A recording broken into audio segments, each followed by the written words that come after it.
यह दुनिया की सबसे कड़ी सुरक्षा वाली जेल है। केवल जेल की मंजिलों की संख्या ही 500 तक है और अंदर बंद है बेहद खतरनाक राक्षस। भले ही जेल 10,000 मीटर ऊंचे बर्फीले पहाड़ पर बनी हो, फिर भी इसे कड़ी निगरानी के लिए बड़ी संख्या में सैनिकों की आवश्यकता होती है।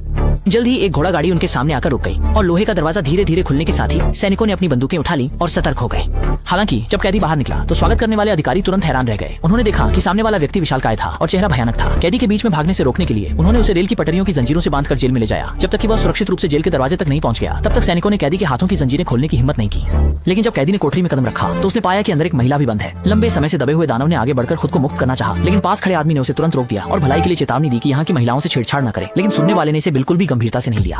अगले ही पल महिला वहीं बेहोश हो गई और फिर कुछ ही क्षणों में उसने सीधे उस जानवर को बेहोश कर दिया। जल्द ही क्षमादान समिति की बैठक का दिन आ गया। न्यायाधीश कैदियों को सुधारने का एक और मौका देंगे ताकि यह तय किया जा सके कि कैदियों को समय से पहले रिहा किया जाए या नहीं। और आवई को चोरी के अपराध के कारण इस अत्यंत कड़ी सुरक्षा वाली जेल में लाया गया था। असल में कुछ साल पहले आवई कुछ साथियों के साथ खजाने में घुस गया था और बड़ा काम करने की योजना बनाई थी। बहुत जल्दी उसने एक जादुई पत्थर की खोज की। बस इस पत्थर को चुराकर बाहर ले जाना था और वह अपनी मृत पत्नी को पुनर्जीवित कर सकता था। लेकिन पत्थर के पीछे 1-2 नैनोमीटर की पतली तार जुड़ी थी, जिसे अनजाने में आवई ने तोड़ दिया और तुरंत अलार्म सिस्टम सक्रिय हो गया। अगले ही पल गार्ड सीधे बाहर आ गए, हांफने की आवाज।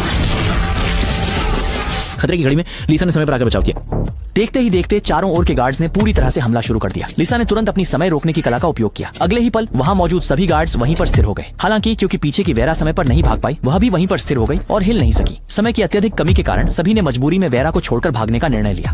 लेकिन अवई भी फिसल गया और जमीन पर गिर पड़ा। खुद के स्थिर होने से 1 सेकंड पहले उसने सफलतापूर्वक पत्थर की पट्टियां अपने साथी के हाथ में फेंक दी। लेकिन जब दोनों फिर से घर लौटे तो अवई ने पाया कि उसकी बेटी गायब थी। अचानक उसे कुछ एहसास हुआ और फिर नक्शे के अनुसार एक देश में पहुंचा, ये सोचकर कि लिसा ने सच में अपने साथी के साथ उसे धोखा दिया है। दोनों लोग आगे बढ़कर पत्थर की पट्टियां छीनना चाहते थे, लेकिन लिसा द्वारा डाले गए जादू से उनके पैर जकड़ गए।就在两人即将被处以绞刑时，危机关头，阿卫试图拖延对方的时间，然后趁机展开了反击，串气手。就这样，两人干掉了所有士兵，随后骑着烈马就逃出了城堡。लिसा को हराने के लिए जिसने उन्हें धोखा दिया था, दोनों ने फिर से अपने साथी शाओ हे को ढूंढा और एक लड़की को बुलाया जो रूप बदलने की कला जानती थी। लेकिन सांड जो मक्खी का रूप धारण कर चुका था महल में घुस गया।